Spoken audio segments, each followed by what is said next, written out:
안녕하세요. 티목입니다.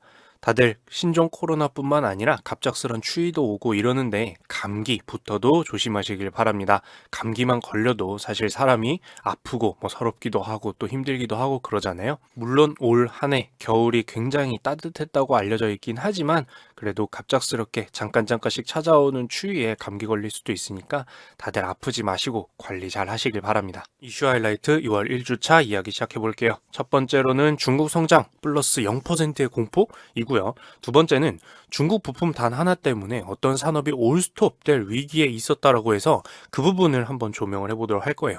그리고 세 번째로는 탄핵 심판이 기각이 났는데 어디 얘기일까요? 미국 얘기겠죠.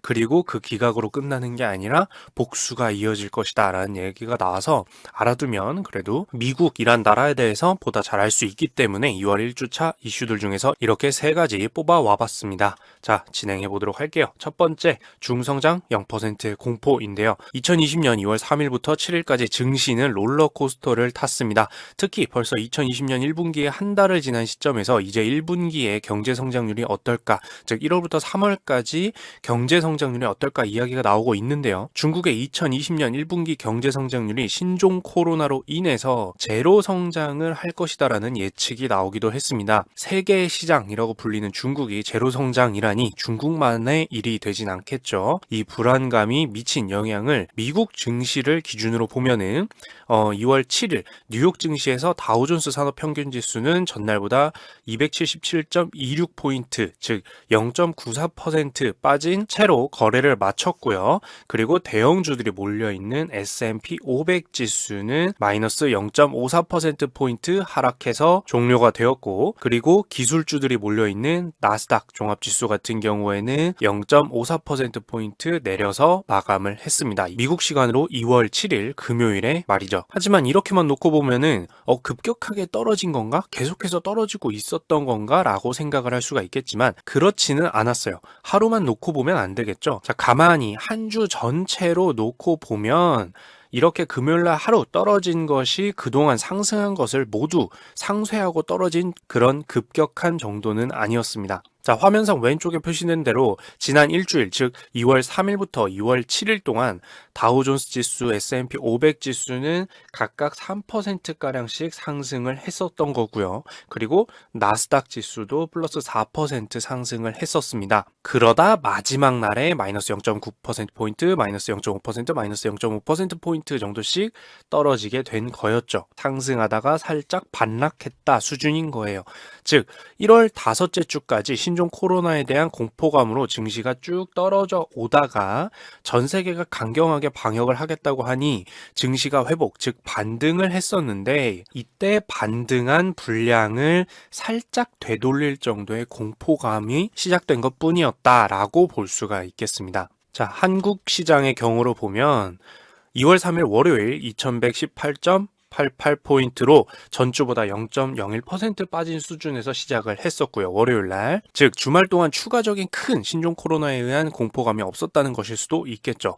그리고 이제 2월 4일 화요일 2157.90포인트로 플러스 1.8% 상승했고요. 그리고 2월 5일 수요일 플러스 0.36%로 약 0.4%포인트 상승했고, 그리고 2월 6일 목요일 플러스 2.88%포인트로 약 2.9% 정도 상승을 했습니다. 마지막으로 2월 7일 금요일에는 2212포인트 정도로 미국처럼 마이너스 0.72% 정도 살짝 하락하면서 한 주가 종료가 되었습니다. 자, 이렇게만 놓고 봐도 알 수 있지만 2119포인트 정도로 시작을 해서 2212포인트 정도로 끝이 났기 때문에 한 주의 마지막에 하락이 조금 보이지만 사실 한 주 내내로 보면 반등이, 신종 코로나의 공포감으로부터 반등이 더욱 컸었다라고 볼 수가 있고요. 다들 계속된 불안감만으로 보지는 않은 한 주였다고 해석을 할 수가 있을 것 같습니다. 하지만 중국의 이번 2020년 1분기, 즉 1월부터 3월까지의 경제 성장률이 제로 성장에 그칠 거라는 것은 굉장한 여파를 불러올 수 있는 예측이긴 했는데요. 그래서 전 세계가 지금은 신종 코로나에 촉각을 세우면서 어떻게 진행될지, 이것이 각자의 경제에 얼마나 영향을 미칠지 온 신경을 집중한 상태라고 볼 수가 있습니다. 이 점을 알 수가 있는 게 또 뭐가 있었냐면, 미국의 연방준비위원회, 즉 연준에서도 다시 한번 강조가 있었는데요. 뭐라 그랬냐면 바로 신종 코로나가 경제의 새로운 위협이 될 수 있다고도 언급을 하기는 했었습니다. 자, 그리고 두 번째 이야기로 넘어가 볼게요. 중부품 단 하나 산업 스톱인데요. 중국이 많은 인구수와 높은 경제 성장률로 중국인들이 세계의 많은 상품과 서비스를 이용하면서 세계 시장이라고 불리게 되었는데요. 그럼 낮아진 경제 성장률로 중국인들이 돈을 아끼게 되고 상품과 서비스를 덜 사게 되어서만 문제가 생길까요? 그렇지 않으니까 이야기를 갖고 왔겠죠. 신종 코로나 같은 전염병 또는 그 외에도 자연재해 등으로 중국이란 국가가 제대로 굴러가지 않게 되면 어떨까요? 예를 들어서 신종 코로나로 인해서 많은 공장들의 근로자들을 출근시키지 못하게 되고 그 공장들이 멈추는 것처럼 말이죠. 2월 1주차에 이슈였던 내용이 바로 이것인데요. 중국 공장 중 자동차의 구동을 위해서는 내부에 여러 가지 배선이 연결되게 되는데, 이 배선을 안전하게 하나로 묶는 와이어링 하니스가 대표적인 예가 될 것 같습니다. 이 와이어링 하니스는 차량의 혈관이자 신경망 역할을 한다고 사람에 빗대어서 설명을 할 수가 있을 것 같은데요. 쉽게 말해서 차 안에서 각 부품들을 연결해주는 전선들을 묶는데, 이 전선들은 각 부품에 전력을 공급해주는 역할도 하고, 또 특정 신호를 보내줘야 하는 신호장치로부터 다른 부품에게 켜져라, 멈춰라 하는 것처럼 중요한 신호를 전달해주는 역할도 하죠. 그러니 혈관이자 신경망 역할하는 전선들을 한데 안전하게 묶어서 배선 역할을 해주는 것이 바로 와이어링 하니스입니다. 즉, 이런 전선들을 막 널브러지게 차 내에 두는 것이 아니라 잘 묶어서 그 다음 부품들이 효율적이고 문제없이 연결되도록 해야 하기 때문에 와이어링 하니스는 자동차 제조 초기부터 각 위치마다 이제 깔아줘야 하는데요. 그래야만 그 위치에 맞춰서 부품들이 전선과 연결될 수 있고 제대로 작동을 하게 됩니다. 그렇다는 얘기는 뒤집어서 얘기하면, 이게 없이 자동차 제조를 일단 하고 나중에 와이어링 하니스를 삽입한다거나 전선을 삽입한다거나 하는 것은 불가능하다는 뜻이고요.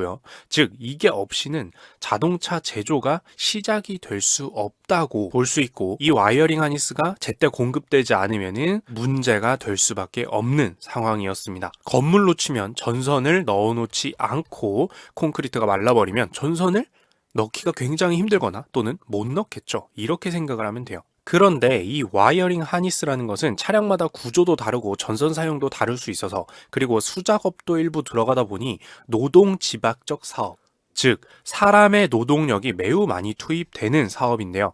그러다 보니 인건비가 저렴한 중국과 같은 외국에서 주로 생산을 도맡고 있었습니다. 그렇다는 얘기는 중국 공장에 상당히 이 와이어링 하니스의 제작이 집중되어 있었는데, 이번에 신종 코로나로 그 공장이 문을 닫으면서 이 제품을 얻는데 각 자동차 제조 공장들이 차질을 빚게 되었고, 자동차 제조 산업 전체가 이 와이어링 하니스의 부족으로 공장을 멈춰야 하는 등의 문제가 실제로 발생을 하게 된 겁니다. 쉽게 말해 이 부품을 생산하는 공장이 중국에서 멈추고 이 부품을 구하지 못하게 되어서 한국의 자동차 제조 공장이 멈추는 사태가 2월 첫째 주에 발생을 한 거예요. 이렇듯 하나의 국가 또는 한 위치에 몰려있는 생산력은 매우 큰 위험이 있다고 볼 수가 있는데요. 그 국가에 무슨 일이 생기면, 그 위치에 무슨 일이 생기면 중간 부품을 얻는 것이 불가능해지면서 산업 전체가 타격을 받게 되는 일이 발생을 하는 겁니다. 자주 있진 않지만 발생했을 때 위험이 큰 거죠. 그래서 이에 대한 보완책으로는 생산하기 가장 좋은 국가의 생산을 맡기긴 해도 다른 국가에서도 생산하거나 또는 다른 위치에서도 생산하거나 얻을 수 있도록, 또는 우리나라에서도 생산하거나 얻을 수 있도록 대비는 해놔야 한다는 위험 관리 차원에서 이야기가 나오게 된다는 점이 포인트라고 할 수가 있겠습니다. 즉, 외국에만 맡겨놨다가 물론 싸고 좋지만 우리나라에서도 좀 생산하거나 또 다른 국가에도 맡겨놓을 필요가 있는 거 아니냐라는 이야기가 나온다라는 거죠. 모든 사업의 위험관리 분야에서 매우 중요한 요소겠죠. 참고로 이 와이어링 하니스 같은 부품 같은 경우에는 국산에서 생산 불가능한 기술 같은 것은 아니지만, 앞서 말한 것처럼 인건비라는 환경 또 여러 가지 조건상 외국에만, 현재 같은 경우에 중국에만 맡겨놨던 산업이었다라고 알고 계시면 될 것 같습니다. 자, 벌써 마지막 이슈입니다. 탄핵 심판, 기각, 그리고 복수인데요. 기억하고 계시나요? 미국 도널드 트럼프 대통령의 탄핵 심판을 할 것인가 말 것인가가 진행 중에 있었습니다. 당시 관련 영상은 제가 오른쪽 위에 링크를 걸어드리도록 하고요.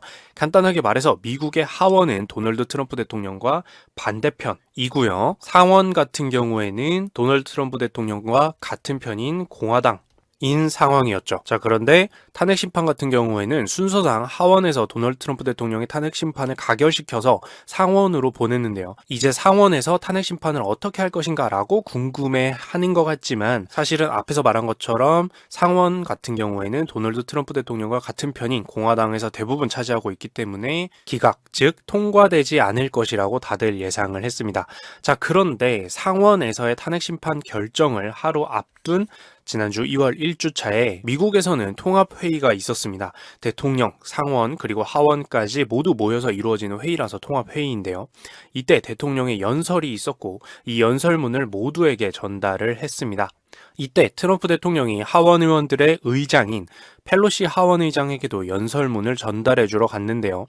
펠로시 하원 의장은 일어나서 악수를 청했고 트럼프 대통령은 악수를 내민 손이 무색하게 무시하고 지나갔습니다. 눈도 마주치지 않았다고도 하는데요. 자, 그리고 나서 트럼프 대통령의 연설이 끝난 다음 펠로시 하원 의장은 자리에서 일어나더니 받은 연설문을 자리에서 찍고 책상에 내려놓습니다. 참고로 이 하원 의장이 통합회의 동안 위치한 자리는 트럼프 대통령이 연설한 위치의 바로 뒷자리였기 때문에 카메라가 트럼프 대통령을 잡고 있는 상황에서 이 펠로시 하원 의장이 자리에서 일어나서 연설문을 찍는 모습은 매우 잘 잡혔고 카메라가 피하기도 힘든 상황이었다라고 하는데요. 정말 드라마나 영화에서나 보던 장면들이 계속해서 연출되었다라고 볼 수가 있는데요.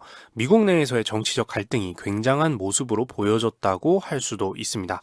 자, 그리고 이 통합회의가 있었던 다음 날 상원에서는 예상대로 탄핵 심판을 기각을 시켰습니다. 통과시키지 않았다라는 뜻이죠. 그럼 끝? 네. 하지만 여기서 끝나지가 않았는데요. 바로 보복이 시작된 것 아니냐는 이야기가 각 외신들에서 나왔습니다.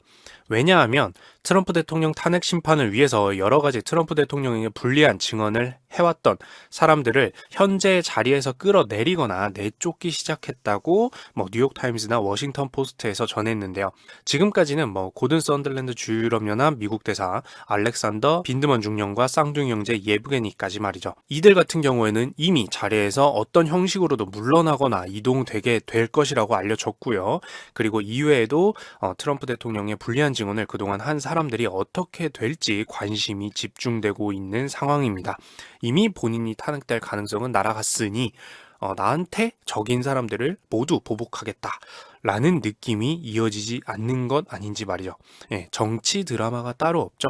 사실은 드라마가 현실의 일부를 사용하는 것일 뿐이겠죠.